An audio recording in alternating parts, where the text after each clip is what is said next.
Rémi Legrand, bonjour. Bonjour. Vous êtes associé chez Eurogroupe Consulting et président de Consulting France. Consulting France qui vient de publier son étude annuelle sur le marché du conseil en France. Première question toute simple, quelle est la tendance de ce marché? Pouvez-vous nous parler du bilan de 2017 et des évolutions actuelles? Nous sommes dans un cycle favorable, hein. On en est à la cinquième année de croissance en 2017 et 2018 s'inscrira aussi dans cette tendance. 10,5% de croissance en 2017, un trend autour de 10% en 2018. Donc on fait mieux que l'Allemagne, hein, pour la deuxième année de suite. L'Allemagne est à 8,5%. Tout ça amène à un développement de l'emploi dans la profession. 3500 emplois nets créés en 2017 et on est sur une tendance de 4000 nouveaux emplois en 2018. Et comment on explique cette tendance favorable? Quels sont les moteurs de ce dynamisme actuel? Il y a deux grands facteurs. Il y a des facteurs conjoncturels. Tout d'abord le climat des affaires, la croissance. Tout ça favorise l'investissement et conduit les entreprises à lancer des projets sur lesquels elles font appel au conseil. Et puis il y a des tendances plus structurelles.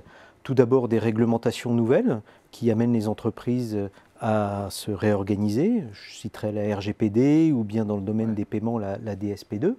Et puis bien entendu l'immense transformation liée au digital qui amène les entreprises à changer leur modèle, à davantage innover, à évoluer dans leur mode de management, bref, à se transformer en profondeur. Et là, elles ont besoin des services de cabinet de conseil. Et justement, comment le digital contribue à structurer la profession du conseil?